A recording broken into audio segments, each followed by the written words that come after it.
You're listening to Scribble Talk, a podcast for bid and proposal professionals. My name is Baachu, and with my co-host, Ashley Case, we will be sitting down with our industry veterans to share their stories, discuss their career, and learn how to make an impact in the industry.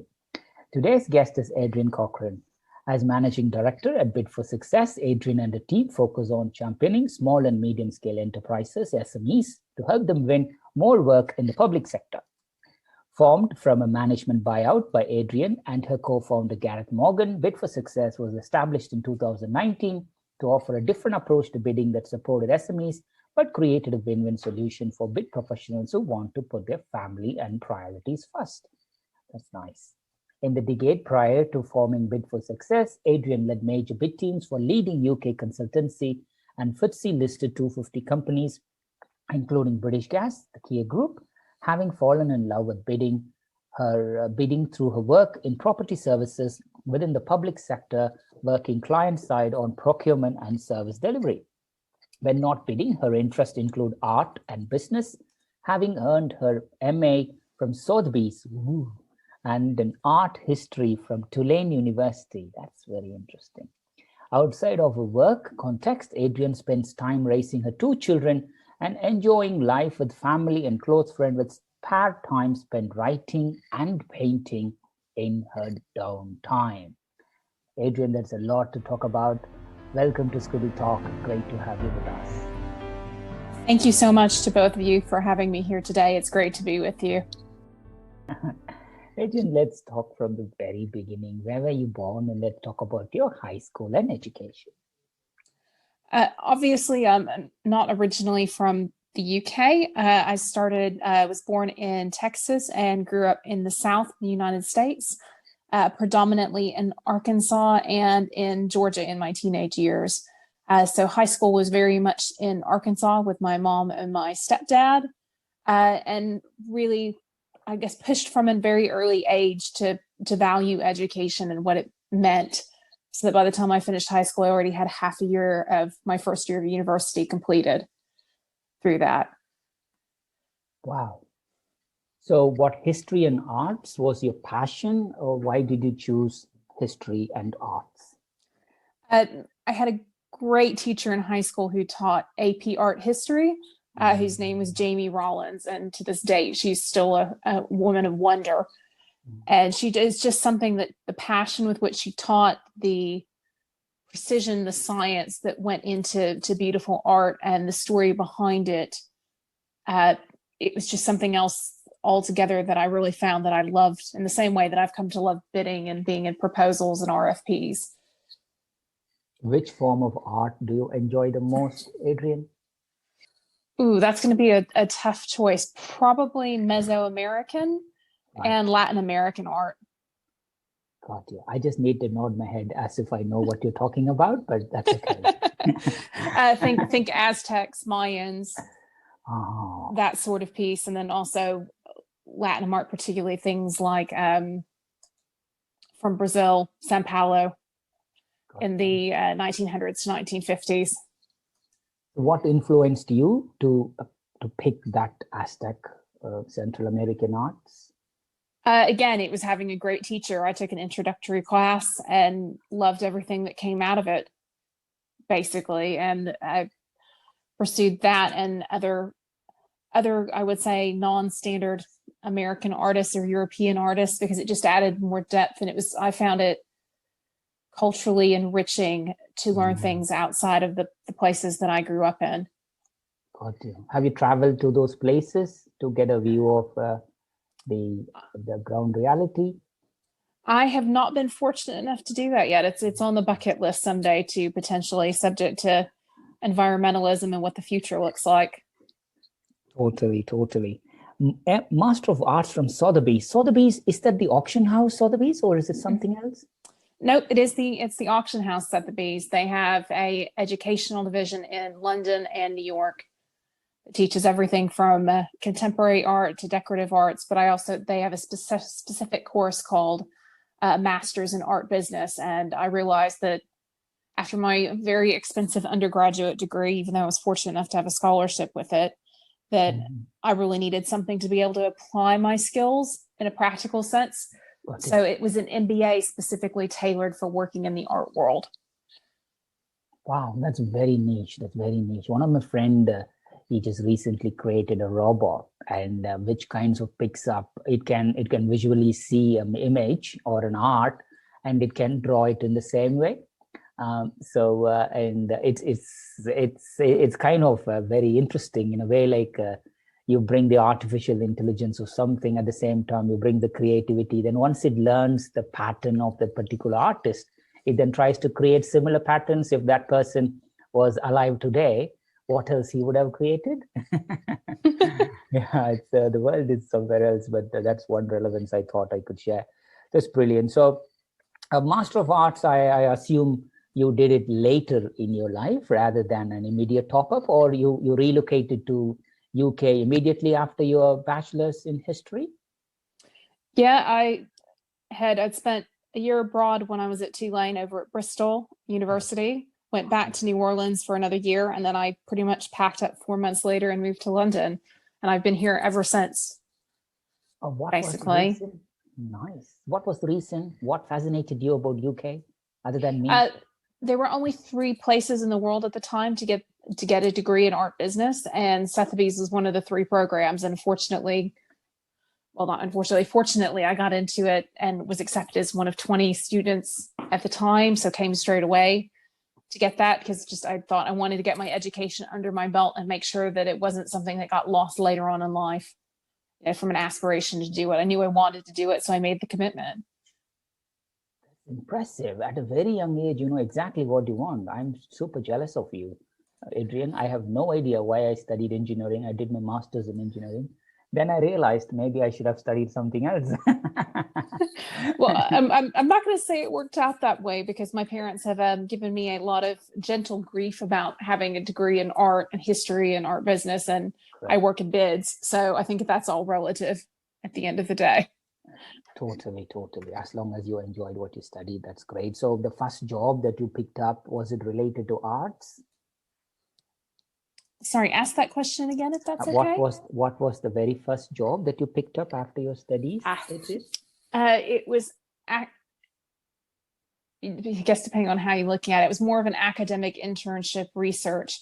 And I stayed with Sotheby's for another 15, 16 months after I'd finished my degree, working on information services, research, technology in terms of application to art studies. I just felt that, having had some of the business skills, which I felt were invaluable to have through that degree as well, I really wanted some IT skills, and to have spent my time in an IT department and working for a period. So I turned my hand to that. There was an internship to be had at the Institute, and they kindly sponsored me and enabled me to stay and do that.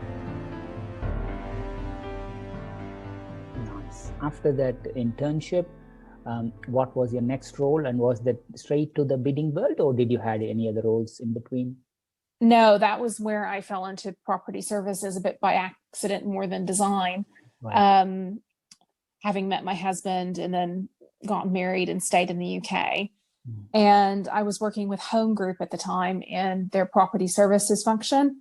And we were also doing procurements for some of the national maintenance services at the time. And that, I think, was my first exposure really to bidding in some of its form, but on the client side and the evaluation of SQs and the ITTs. And then also getting to see a major contract mobilized as part of the process. And how long were you there in the property services? I was there for about 18 to 24 months altogether, between a couple of combinations of roles before the office in London moved to a new location, which led me to redundancy. And then that's when I did properly move into bidding, working for a major consulting firm in London that did building services and architecture. And half my job was helping support the operational side of things on the ground with teams, but also actually bidding for contracts themselves. And that's when really my engagement with bids really started. And I realized that I had been fortunate enough to find a second thing in life that I loved a whole lot to do as a professional career. Nice. How was the transition from procurement and service delivery into business winning? I wouldn't say that it was potentially all that much overly hard, because I had a lot of the functional pieces about what you're selling in a bid, that it's not just a case of writing a document or putting pen to paper. And that technical information, I think, put me in good stead, and is one of the things that I'm a big advocate for in terms of bids and RFPs, is you really need, if you're part of the bidding team, you need that frontline engagement to help build the solution and work as part of the team with that. Sure. But then to understand it so that you can convey it into the written word and do that. So I think it could have been a lot different had I come out of a different industry, but because still everything kind of felt into that built environment taught, it was hard, but I think in some ways it could have been a lot harder.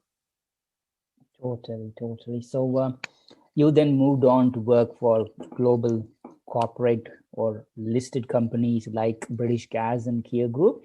Talk us through your journey, your team, the type of projects that you worked on, and any memorable projects while you were there. So when I moved to Kier Group, after leaving the building consulting firm, I ended up sort of going in as a bid writer, and probably within a couple of months was working at senior bid manager level within the team for London.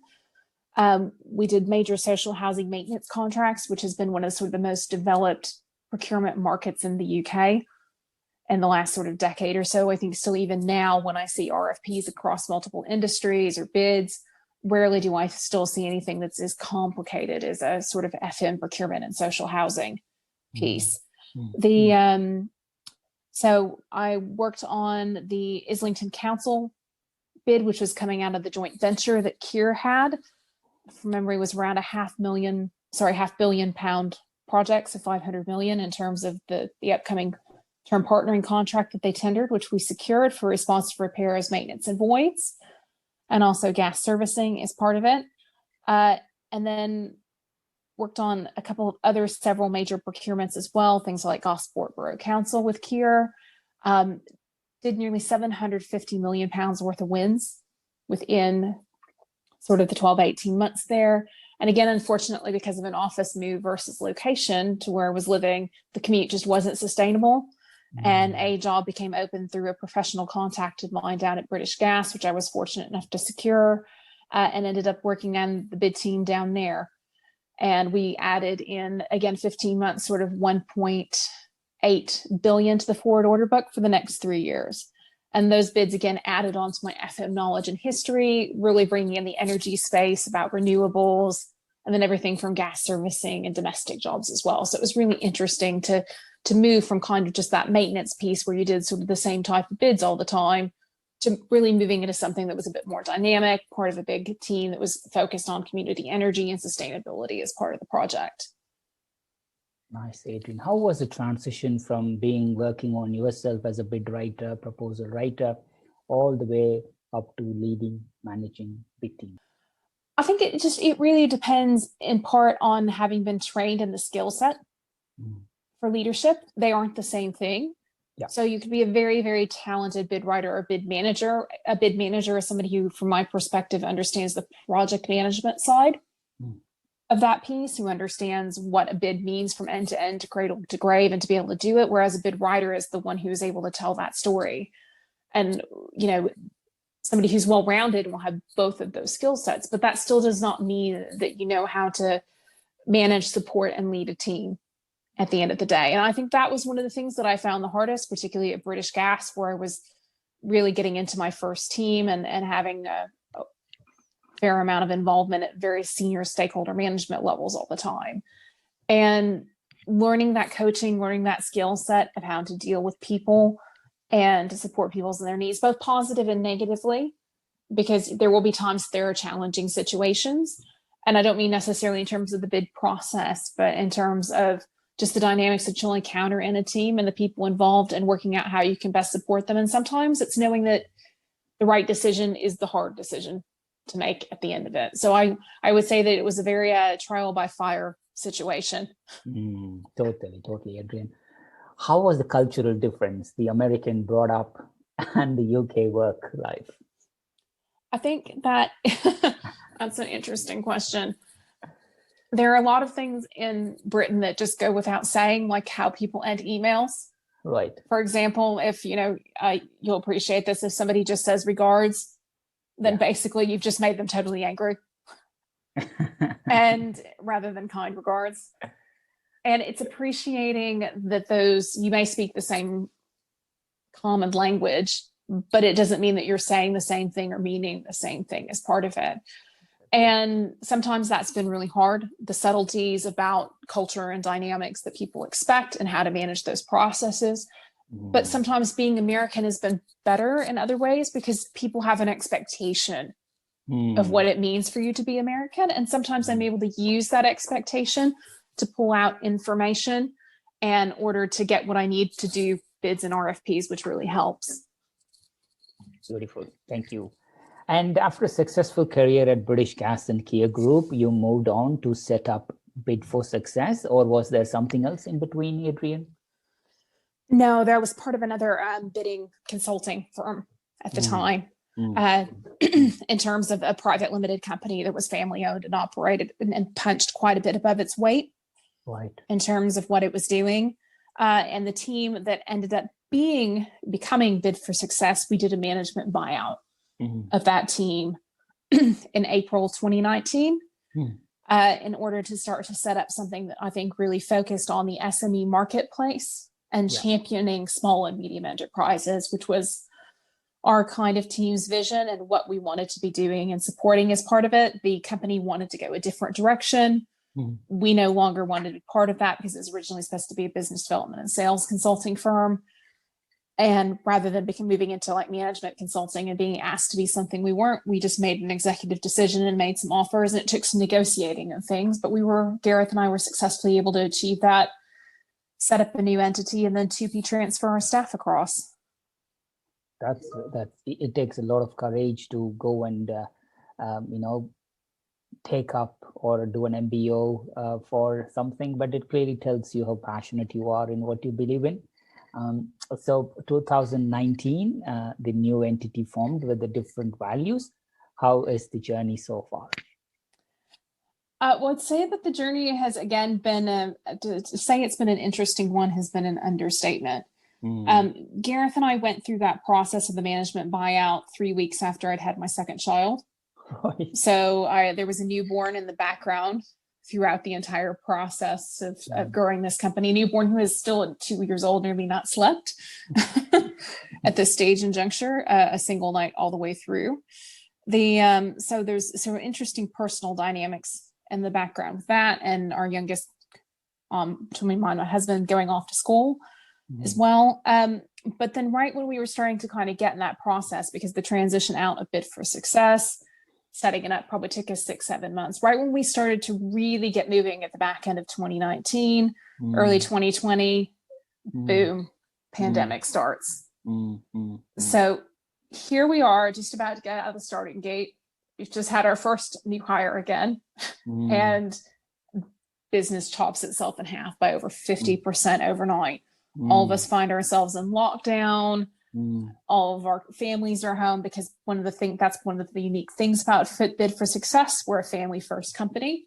Yeah. We don't subscribe to this piece of work-life balance because it doesn't exist. It's about how well do you make things fit together that work for you, and your ability to be who you are every single day and to be your best self, which might mean that you're not your best self on any given day, because we don't want people to come in and to not be able to live their lives and try to hide behind that, because we think it takes away from the workplace, and B, it takes away from the culture of all of us being able to support each other as a team.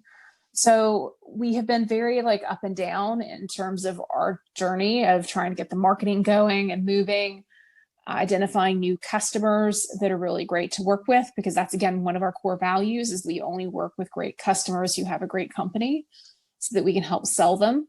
They're just not very good at the selling piece in their bids. And to build some of those milestones up while trying to do that in the dynamic of the pandemic has been challenging, to say the least, but in some ways it's been refreshing to have to come out of where we were previously a couple of years ago as a team and to be kind of in control of our own destiny. So it's not something that I can sit here that's been easy. We have had to fight for every single moment, climbing the hill, pushing the stone up the hill, so to speak, to use that metaphor, so that we can eventually then tip what I like to refer to as the flywheel, which comes out of, I think it's Jim Collins' book, From Good to Great. That's what we're trying to do, is push that flywheel up the hill to get the momentum starting. But it's a pleasure to be able to say that after sort of 18 months on now, we are finally getting to that place. And I think the benefits of what it's brought to positive work life, the workplace, the culture that we have as a team together, we have a bit more fun and we laugh a little bit more, even what is still quite challenging times, and will be for the next couple of months as we all come out of the pandemic together globally. Thank you for sharing that, Adrian. That's a very honest appraisal of the situation, and I wish you and team all the success to grow, become big, and create a lot more impact on this. During this journey, at what point did you realize that there is an industry body called APMP? So we became, I say we in terms of Bid for Success in the team, probably came really familiar with APMP in the UK probably about 7-8 years ago, because Gareth and I had been together that long in terms of how working together. We really watched APMP over, in particular, so the last 5 or 6 years, really grow and change in a positive way, and begin to really set up some positive structures for our industry, both in terms of continual professional development, which is great, and then also supporting other training providers to offer new and innovative ways to that learning and accessing it, like Jeremy Brin and the Bid Toolkit as an example. But also to see them with the industry news, the knowledge that they're sharing. It's been a really positive journey to be professionally part of APMP as a member.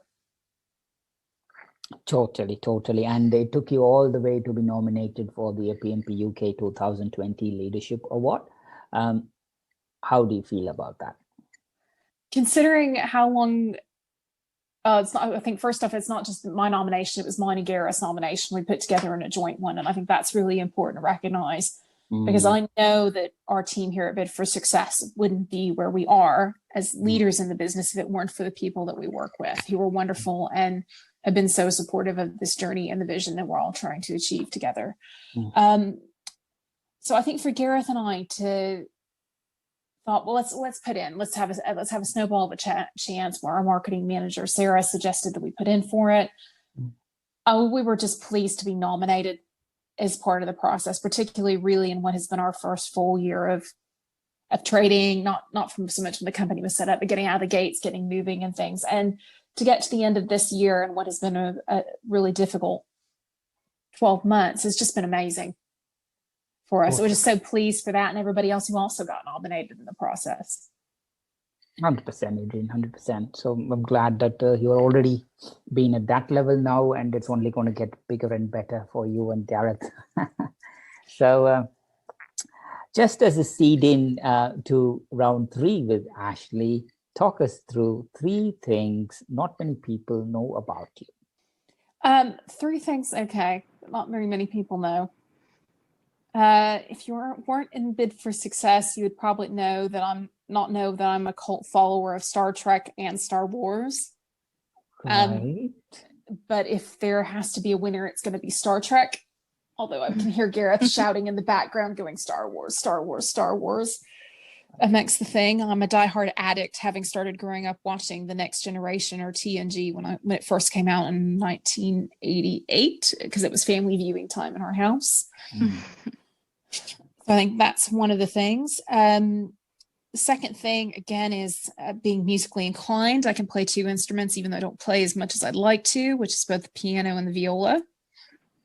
And the third thing is that if someday I ever get a chance to not be running a business and raising small kids, will change eventually, again, as life progresses. I would love to be involved in a charity, probably working at like board level and helping and manage and do something that just makes a difference. And for me, that would probably be something that is in midwifery and women's rights, women's birth rights, which is something I'm particularly passionate about. Perfect. I know I leave Ashley to dwell deeper on that, but thank you so much for sharing a lot about your early life and career so far, Adrian. Thank you. Adrian, wow, what a career so far. We're going to dig a little bit more into the personal side of you. We're curious, what do you do at home to kind of stay sane when you're dancing around your kids and managing such a successful business? I think the first thing is knowing that the first things have to come first. So the kids, the moments that they need you, if you put those first things first, and it's not to say that there's not YouTube in the background or all the things you swore before you were going to have kids that you've never done, and you've already broken every single one of those, usually within the first 12 months of having one. That's the general rule. When you put those first things first that matter, and whether it's things that need to be done at the house, it's supporting my partner, Rich, the other things seem to slot in. They find a way to slot in, and it's better to focus on the things that matter, because the one thing that you don't also want to be left with, particularly in the current climate that we're living as, heaven forbid something did happen, was that you looked back and you didn't spend a moment laughing or a moment with those things that do. I'm not going to sit here and say that for a second it's easy, because you sit there and you think the big deadlines in the back of your head. I've got to get this done. How am I going to stay awake to get this finished when you're probably already dead dragging on your feet? But it's a constant juggling act, and you can spend all this time worrying about what needs to go first. Just put the first things first, because the rest of it will somehow fit. And it's not, and I guess the other thing is, it's not going to be perfect. It's never going to be perfect. And if you are I'm going to say a woman, but I think it's also important to recognize that there are men that do a lot of the childcare lifting too, particularly as community dynamics change in society and stuff. I don't want to disregard that, but it does still fall predominantly on women. That you can spend all day beating yourself up about whether you did something right for your kids or not, or whether you've been the right mom or the right partner. And I do some of that, but I try really, really hard not to. I just try to be kind to myself. And I think that is the difference between success and failure. And even if you are being kind to yourself, that knowing that you're going to have hard moments, and it's okay to break down in those moments when they happen. Yeah.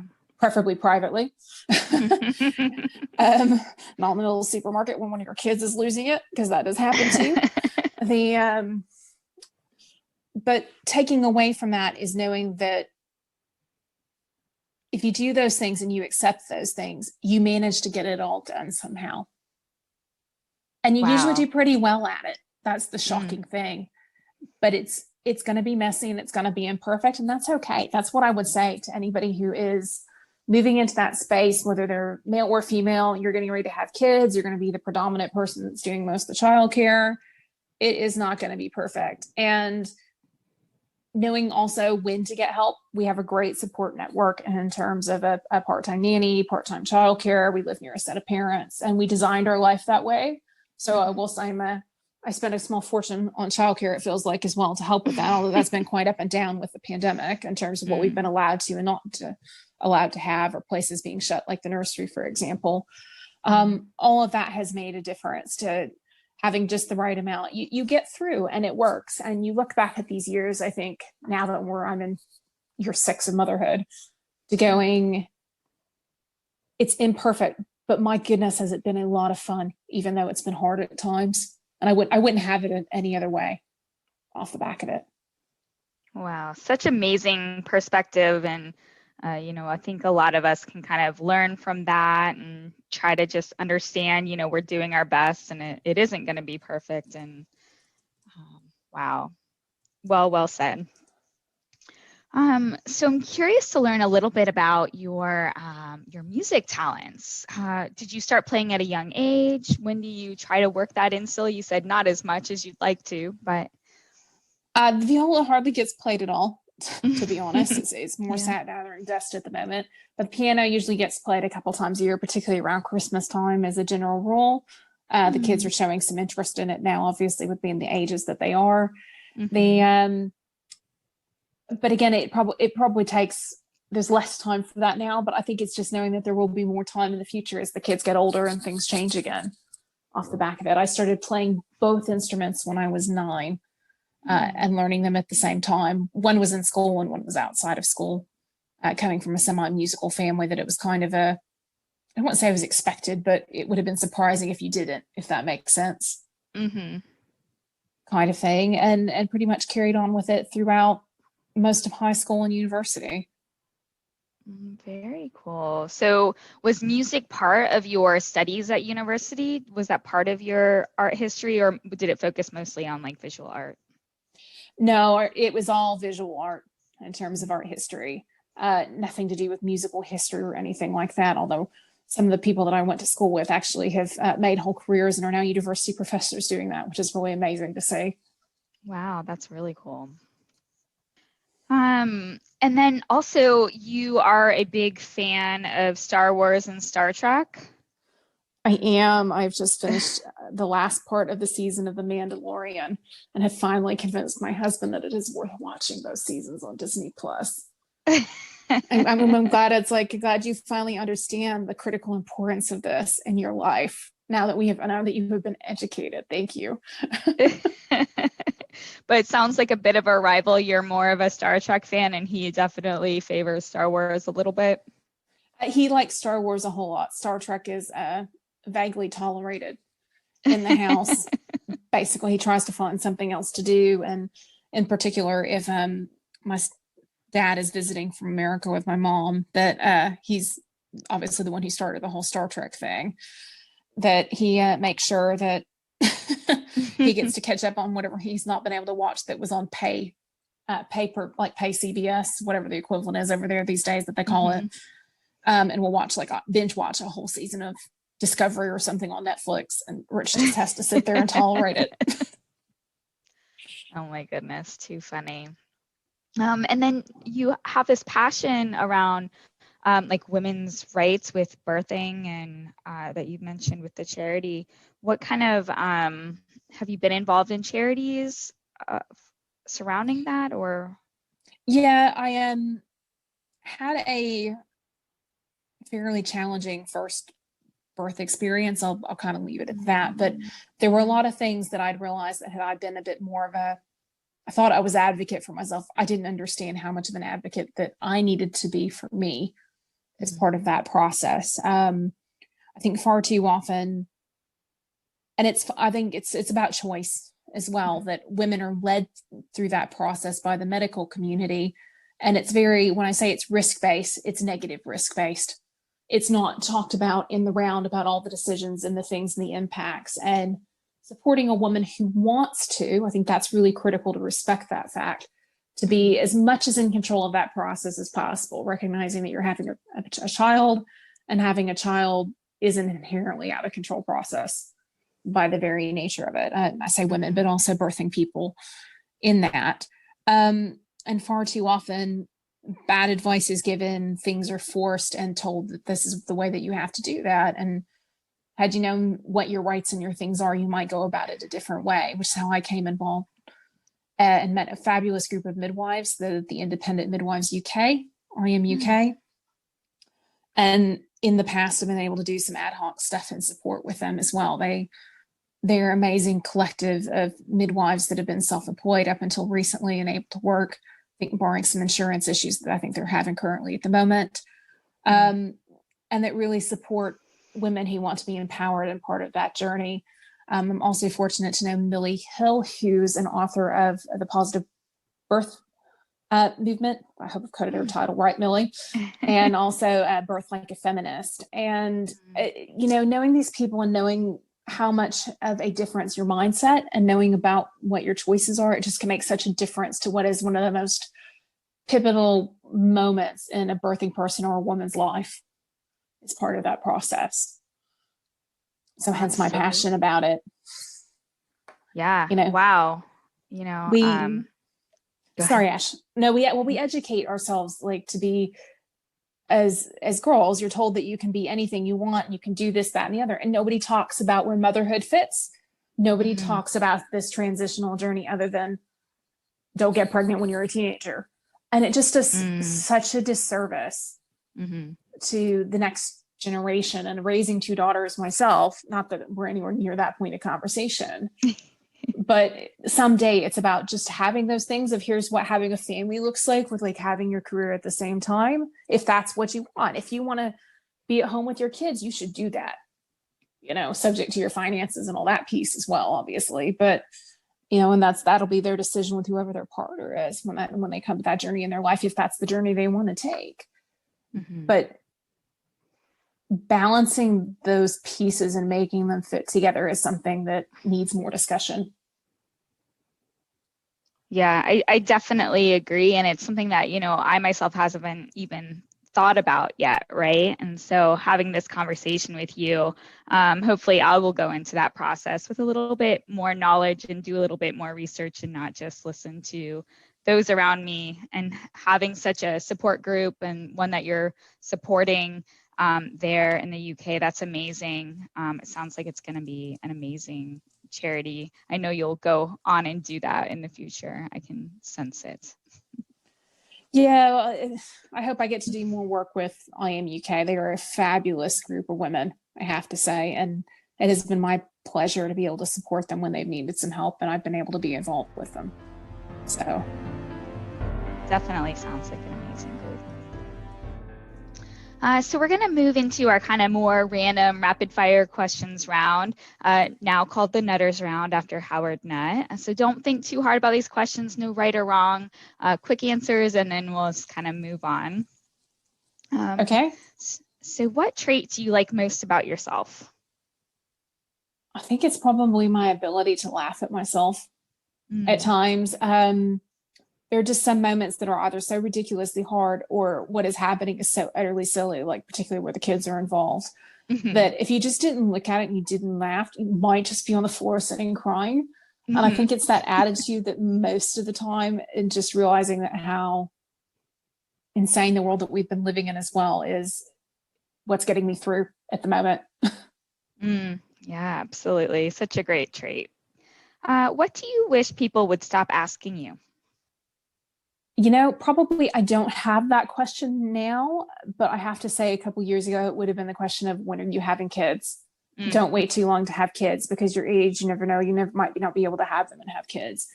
And I also hate the question of, are you pregnant on the basis of, what your body size is or isn't? It's nobody's business. At the end of the day, what a woman chooses or a birthing person chooses to do or not do. I think that's the question I hate the most. Yeah, absolutely. I can relate to that. So we finished this interview and you step outside the office and find a lottery ticket that ends up winning 10 million pounds. What would you do? Well, I think probably the first thing, like most people, is I would obviously probably pay off our mortgage. And then off the back of that, put aside money for the girls' education. Yeah, is that priority of that for me, having had my parents push that was just so critical. Education can't be taken away from you. It's that simple. And it's also about setting a lifelong learning process for them and valuing that, which is one thing my parents gave to me. And outside of that, and probably putting some money away for retirement would probably be to either donate the rest of it or to do something and set up a charity or something that would make a difference in the long term, ideally self-financing through investment activities to be able to keep it going. Wow. Beautiful choices for that money. So what's the most courageous thing that you've ever done? Getting on an airplane to London at 22, having a hotel booked and having 5 days to find some place to live. Knowing otherwise I was literally going to be on the street. Oh my goodness. Yeah, and it's not easy to find affordable homes or places to stay in London. It was an interesting experience. We will leave it at that. If given a chance, who would you like to be for a day? Probably a choice between Michelle Obama or either potentially Nancy Pelosi, because my goodness, that woman at 80 the way the journey she's been on. I would love to be a fly on the wall and in the rooms in either of the things, either doing the amazing things Michelle does and supports, or get to see how Nancy wields and deals the way that she does. Yeah, and still does it. I know, exactly. and particularly in the current political environment and arena in which she's in at the moment. Mm-hmm. Yeah. Wow. You are chosen to make dinner for a very special guest. Who would you invite and what would you cook? Right now I can't pick a set of parents. It would be ever who gets on the plane first. Having not seen my family in 18 months, it would be my parents. And it would probably be, but then the meal would be depending upon who arrives. One set of parents is vegan. The other set of parents probably would be something along the normal fare of like a roast dinner or something like that. But it would be my parents. Yeah, so something tailored to what they would eat. Yeah, but it's been 18 months since I've seen my dad and my stepmom. Because of the pandemic, we were due to go back in March and the trip was canceled. Yeah. And then at least 18 months since I've seen my stepdad and my mom, at least a year now. So wow. Yeah, it's so tough. I didn't even think about those with families in different parts of the world, right, that you can't see right now because of travel. We have enough issues here when we're in the same country. Yep. Pretty much, but it is what it is, and it's just part of the sacrifices that have to be made to ensure that everybody's operating and we get over this as a global community together. Right, absolutely. So what have you been doing to kind of stay in touch with them since you can't see them in person? Mom and my stepdad's usually a regular phone call here or there, occasionally video, although that's entertainment value where that's involved. I hope my mother's not listening to this podcast. I probably won't send her the link. And then my dad and my stepmom, we have weekly story time with our oldest. So we get to see them and talk to them on a video conferencing at least once a week. FaceTime. That's so sweet. Who haven't you seen or talked to in a long time and hope they're doing okay? And it's going to have to be Louise Furyk, who was a bid manager at British Gas and has become one of my two best friends. And whilst we get to talk occasionally on the phone when our kids and things in the world lines up, I don't think we've seen each other now again for nearly 2 years. And she's just up in Manchester. And the current climate is so frustrating because, my goodness, I would love to just go and see and hang out with her for an afternoon. Yeah.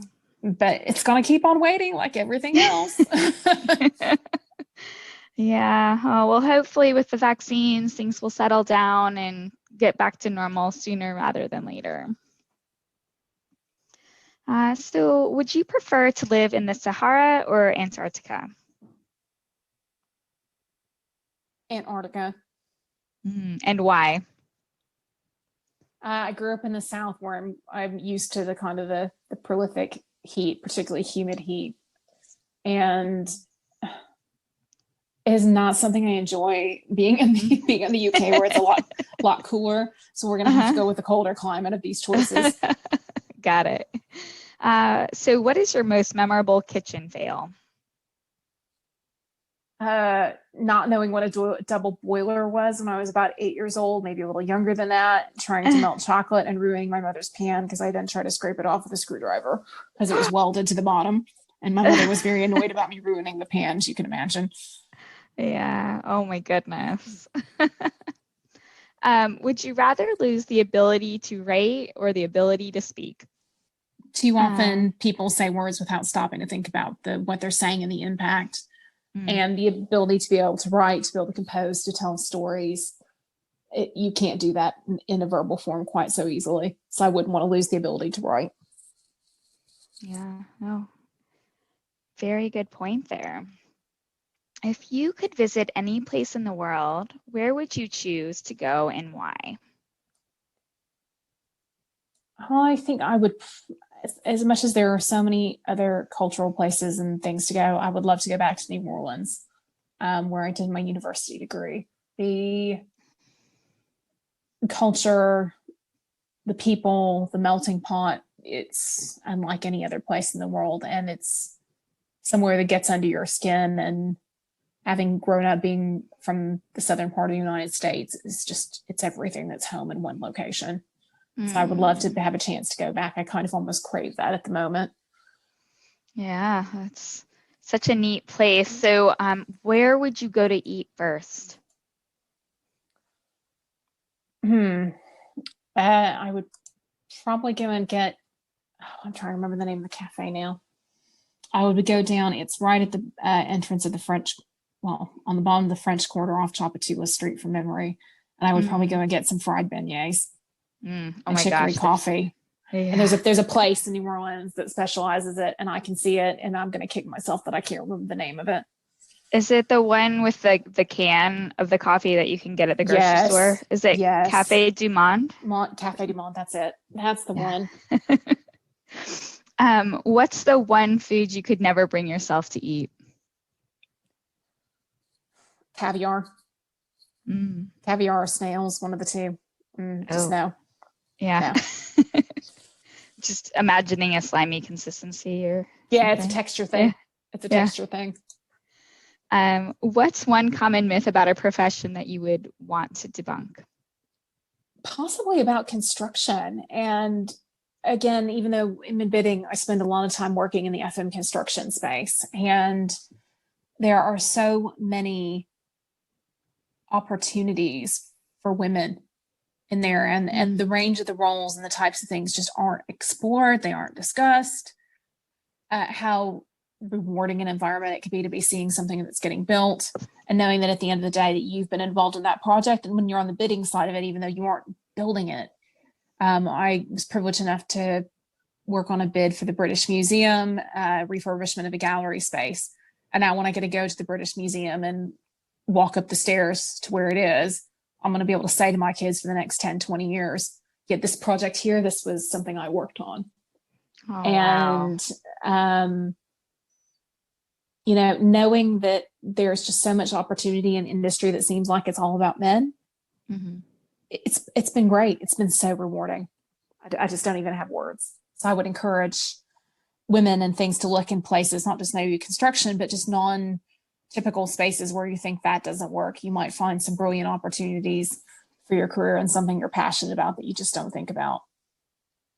Oh, wow. What a great point. And that's so cool to have that impact and be able to share that with your kids moving forward. Something that we don't often think about as women, to kind of explore different options like that. So we've really gotten to know you a little bit and learn about your personality and your amazing accomplishments in your career. Over the years, surely there have been people who've helped you get there. So who are the people who have been the most influential in your life and career? I think it's got to be my parents, whether it's my two dads or my two moms, and the different aspects and the things that as an adult and having gone through the journey and also appreciating the journeys that they went through like mergings of households with different kids in and out of their lives at different points, and how much they knew that I just didn't stop and appreciate when I was younger. And now that I get to look at my oldest, who's nearly 6, and says things to me like I don't have a clue. And just how humbling it is to kind of go through that journey. We just don't give our parents, even when we don't understand their position or they don't understand ours, we just don't give them enough credit at the end of the day. And my parents have been so influential in me getting to where I am and the journey that I've had. And it's because they pushed, it's because they have helped make choices with me, for me, provided advice, or just listened when they don't even have the answers. Yeah, it's my parents. Yeah, it sounds like they've been an amazing support system. They've instilled this, learning in you that you've pushed on or passed on to other people. Definitely sounds like they've been great influences for you. So what have you observed lately that reminded you that people are good? I think it's the reaching out that you see people constantly doing, particularly when you see people who don't have very much anyway. And I know how fortunate we are to still have a roof over our heads. We both still have jobs. Kids are going to school. That's a lot more than a lot of other people have right now. And I see people with less than that are giving what they have and trying to help others stay above board and just get through this. And I think it's those stories where you see them and you hear them that are really, truly inspiring. Oh, definitely. So who is the kindest person that you know? I do not have an immediate answer for that. And the reason I don't is because I have probably half a dozen, maybe more people, maybe up to a dozen people in my life that I'm not going to sit here and say that one person's kinder than another, because I think kindness takes so many different shapes and formats, whether it's my partner Rich and the night when I've been awake for 3 or 4 nights off and on with our youngest, and he takes her for a couple of days in a row so that I can get the sleep that I need. It's the parent stopping and reaching out to say, okay, what do you need? What help can we know we're away, but is there anything that we can do that helps out with things? Are you guys okay financially? It's, somebody in our support system going, we need help. What do you need help with? My husband's parents reaching out saying, can we take the kids for a couple hours as part of your support bubble for childcare? There is no hint of small kindnesses, and it's knowing that sometimes it's the smallest things when somebody reaches out to do something. So I'm not going to sit here and say that there is a kindest person, because I'm very fortunate to have lots of kind people in my life. Oh, wow. That is amazing. And it sounds like you have such an amazing, kind support group. Such a lucky person, it sounds like. Go ahead.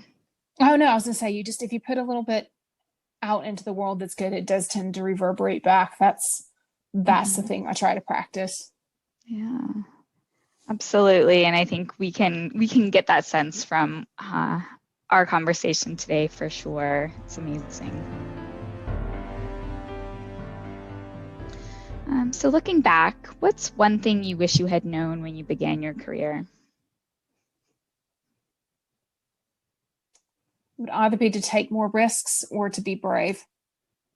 Because I did that classic thing that so many women do, which is underselling your own capabilities and knowing what you could have gone through. And I waited longer to have kids so that I could make decisions about getting to a certain place in my career. And I wish that I had been brave enough to think, I had all this time. There are so many things that I'm not saying I didn't do a lot of stuff, but I probably could have pushed myself further and stretched longer than I thought if I just been brave enough to step off a cliff and take that leap. Yeah. And now that I'm nearing 40, it's like, well, okay, we're just going to get on with that. We'll do it. I don't have the answers. I only know maybe a third to half the puzzle I need to know sometimes, but we're going to figure it out. And that's just the way that we operate now. At Bid for Success, that's how I operate in my life. That's the approach we take. Amazing. Yeah, that bravery and figuring it out, that's great. So what's the best piece of advice that you've received and who gave it to you? Again, there's no want to write one thing that I think there's. I'll go with my favorite quote at the moment, which is, I think it's Abraham Lincoln, if I remember right. And I can just cross-check at the end of the day. I'm going to regret not doing this, particularly when it's, dare I say it, having been a former Republican at one stage in my life, but country over party matters. And it's don't put off what you can do tomorrow, today. Do it. Get the hard things done first, because when you get the hard things done first, it's not quite so stressful. It's not quite so, everything seems doable once you do the hard things first. So whenever I have a bid, for an example, to bring this into context, I try to find the questions that I want to write the least, and those are the questions I try to write first. Yeah. As an example, because if those are done, then it's not quite so sitting in the back of your head. Oh my goodness, I have to do this. I have to do this.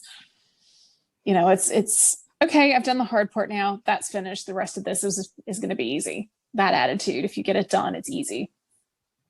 Oh, absolutely. Such amazing advice. Once you get the hard stuff done, then it's just downhill from there, right? At least you hope it is. Usually it doesn't work that way in a bid, but yeah, you at least then have time to cope if it does go that way. Absolutely. There we go. You cannot escape the responsibility of tomorrow by evading it today. That's the quote from Abraham Lincoln. Oh, amazing. Well, thank you for sharing that with us. I think many of us will be able to learn from that and apply that moving forward. So it's been such a pleasure learning about you and your career and all that you've achieved. we're curious, what's next for you? What are you looking forward to in the future? I guess the first thing is turning 40 next year. So that's going to be like a landmark milestone in terms of one of those birthdays. And I think it's knowing that I'm entering a period of my life that there's not going to be expectations from anybody anymore. And whatever those things are, I probably just don't care. To be honest, people can have their judgments. They can have their opinions. I've been there and done enough stuff now that I'm not saying that I'm not going to take on board constructive criticism and listen to those things, because that's not what I'm saying. But what I'm saying is that if there's something that I want to do, that there are things that I want to achieve and be passionate about, that is probably what the next couple of years of my life is, really moving into that space.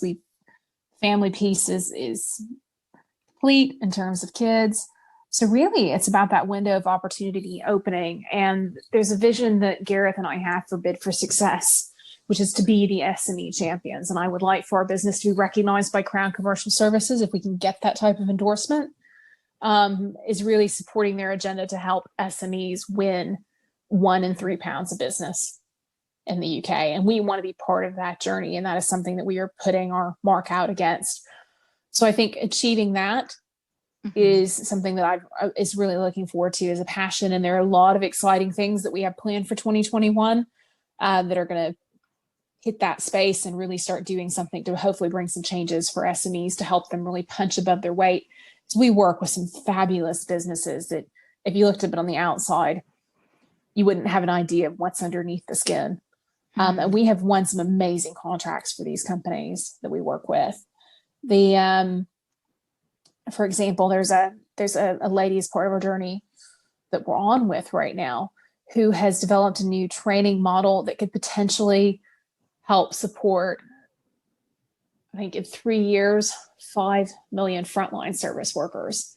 Wow. In blue light services in the NHS, and helping build up resilience for them and to remotivate them and be passionate about their jobs and giving them the extra support and things they need. That and to be part of her journey potentially, and to get to work with her so long as she wants to continue to work with us.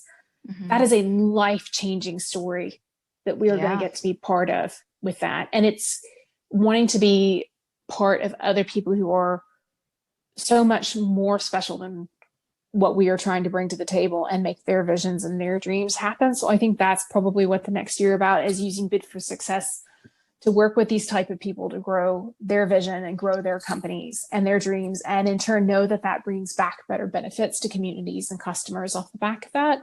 And outside of that, it's enjoying being with my family and being with my friends, because those times just go far too fast. Absolutely. Wow, it looks like you have so much to look forward to and so much exciting in both your life and career to come. Is there anything today, Adrian, that you wanted to talk about that we didn't touch upon? I can't say that there is anything it is. I think you guys have got a really great question set as part of the podcast. You have both been really great hosts, Ashley. I just, thanks for having me at the end of the day, and, hopefully sharing stories that help other people reach out and know that even if things seem hard, know that you have a journey to take, I guess would be my thing, whether it's your bid, whether it's your life, whether it's your career, what you're doing. And I'm hoping that the work that you all keep doing helps inspire some more of those stories here for you and in the industry. Oh my goodness. Well, thank you so much for that, Adrian. And thank you so much for your time today. It really has been a privilege to have you with us here at Scribble Talk. You've been such an inspiration. We wish you all the good health and happiness, and please do continue to inspire bid and proposal industry colleagues, everyone else around you, your family, your friends. Stay safe, stay healthy, stay sane. Thanks again so much to both of you. And it's been a real pleasure today to be here with Scribble Talk. So thank you, and happy holiday season to you and all the listeners. Thank you, Adrian. Take care. To our listeners, thank you so much for tuning in. Please visit baachuscribble.com/podcast to listen to this episode and check out any of our other previously recorded episodes. If you've enjoyed today's interview, don't forget to subscribe, review, and share the Scribble Talk podcast. We hope you'll check out our next episode where we interview another industry expert and special guest. Until then, it's Ashley Kays, Bhaskar Sundram, signing off.